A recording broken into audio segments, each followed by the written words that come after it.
So, I'm very disappointed just overall how we performed. I even told Jordan to the side, thank you for having our back today. That game was probably a great game for the NFL as far as a showcase for the game and competition because you had outstanding quarterback play, you had some very talented people out there playing. You certainly had one of the most expensive players in the history of the NFL out there playing. And so I guess everybody was going to take a look tonight and decide, is he worth all that? It's very simple. Right. Dak was indispensable in my mind. Right. And so, yes. And Michael wasn't. I don't know, that was a pretty big sack there at the end. Ryan Clark joining us as we inch closer to Monday Night Countdown at the top of the hour. Obviously, no CeeDee Lamb. It's hard to argue with the fact that Dak was indispensable. What did you think about that Cowboys offense? Listen, I thought Dak played one of the best games I've seen him play, and it wasn't just about the completion of the passes. It was about the mastery of the pocket. It was understanding how to go through your progressions and find the right matchup. It was the level of toughness that he showed throughout the entire game, but it was making sure that the game wasn't wrecked by mistakes. It was making sure that George Pickens was involved from start to finish and being a big play wide receiver. And it was the timeliness of Dak Prescott. Listen, if not for a game-saving tackle by Micah Parsons, this game ends differently for the Dallas Cowboys. And I think that's all because of Dak. And this wasn't the first game this year that I thought Dak played absolutely out of his mind. From the first Thursday night against the Philadelphia Eagles, he's taken it up on himself to carry this offense, and we watched him do that last night as well. It's actually a shame, at least for the quarterback of the Dallas Cowboys, that this ended in a tie because he played winning football.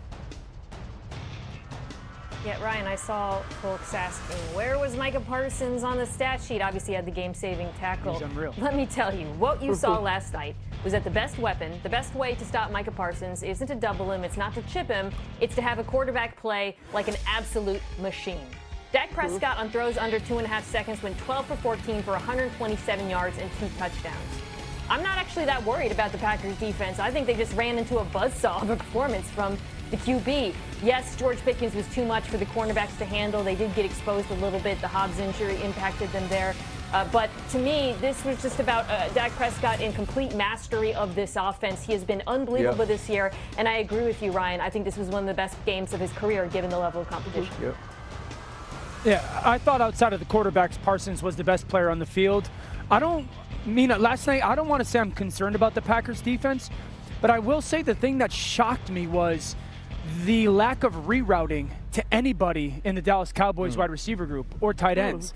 I mean, one of the reasons why Dak got rid of the ball so quickly and effectively was they never put hands on anybody. It was just letting free access off the field, off the route. It was a slant route. It was a stop route. It was a comeback. I mean, there was never any – you go to the ball right before the half after the fumble, and Pickens is just running down the field. This is a curl route. There's not a single person that puts a hand on him till he's laying on the ground. And so, there were so many examples of nobody on Green Bay's defense putting any type of reroute or hand on Pickens, on Turpin, on Tolbert, like anybody. And it was shocking to see, and I think that's part of the reason why Dak threw it so quickly and threw it so well. Yeah, I think that's part of it, but we haven't seen that from this team throughout the entire season. There's been a lot of off coverage, a lot of cornerbacks sitting and waiting and anticipating that the football will come out quickly. But we've also seen their pressure affect the quarterbacks throughout the first 3 games, and it didn't affect Dak Prescott. And even in opportunities where Dak had to hold the ball and it was a 5-step drop or it was a shotgun, we saw chips, we saw guards coming off late to help tackles. We saw Dak Prescott maneuvering the pocket, and I just thought that his game, right, and the way that he saw the football game from pre-snap to then releasing the football was as high of mastery as we've seen against the Green Bay Packers this week. And I think what we need to learn now is what's Jeff Hafley's next step, right? They were beating people because they were better up front. Are we going to see more Edgerrin Cooper added? Are we going to see more Quay Walker? Will they bring second-level people? That's the next step. Yeah, I completely agree, man. There was a play, I think, near the end of the game where they had like some sort of invert coverage with Nixon dropping, and I was watching that happen thinking, this might work against a lot of the quarterbacks y'all played. Not against Dak Prescott and George Pickens right now, the way they're playing. You have to have the capability to man up some of these guys. And I do think it's something they're going to build on and learn from. You're right, this is a defense that plays a lot of zone. They use a lot of deception on the back end. But ultimately, against certain quarterbacks in the NFL, ones who can throw it as quickly and receivers like this, you have to play a different style. I think we will see that. Yeah, I agree with your guys' points. I just think when you're playing an offense and a quarterback like Dak Prescott that is predicated and built on timing and rhythm, you have to break that timing and rhythm. And one of the ways to do it is to try to reroute, try to disrupt. That didn't happen last night for the Packers. It's in part the main reason why. To start with breaking news on NFL Live with Adam Schefter. Schefter, what do we know about Malik Neighbors' knee injury?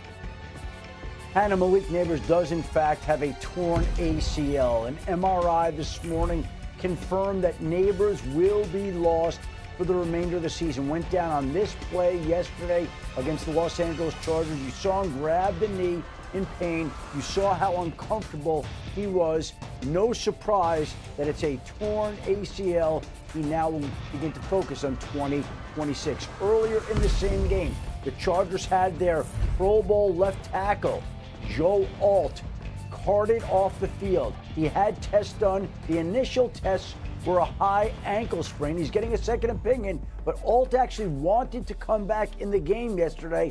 That's encouraging, and it may not be a long-term injury for him. Meanwhile, Lamar Jackson left Sunday's game against the Kansas City Chiefs due to a hamstring injury. Moments ago, the Ravens head coach John Harbaugh said that Lamar could not have come back into the game yesterday, even if the game was closer, which leads you to believe that his status for Sunday's game against the Houston Texans is very much in question. And one player whose status no longer is in question is Nnamdi Madubuike, the Ravens Pro Bowl defensive tackle, has a neck injury. John Harbaugh said today he is now out for the season. The Ravens have been bracing to lose him. They placed him on injured reserve on Saturday, and Harbaugh confirmed a short time ago that Madubuike will not play again in 2025, which is yet the latest blow to a Ravens team that already has had more than its fair share of injuries. Yeah, about half a dozen defensive starters. You see Mina's expression there. Mina Kimes is with us, Dan Orlovsky, and the men in blue here. Different shades. Jason McCourty and Field Yates. But let's start with Lamar there.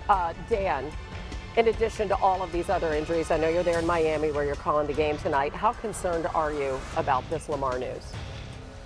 Yeah, this is obviously an enormous deal. I think just because he's Lamar Jackson, the style of football that he plays, the style of football he allows their offense to play, I'd also say this, Hannah, this receiving group hasn't really been getting open versus man coverage. So we're talking about an unbelievably dynamic player that has had to run, I would argue, probably a little bit more or move a little bit more because their guys really just haven't been getting open against man coverage. And then the concerning thing is, I would say off the game yesterday, that's, I think, the worst I've ever seen the Baltimore Ravens get beat since I've been in this job. I think it's the most unprepared I saw the Baltimore Ravens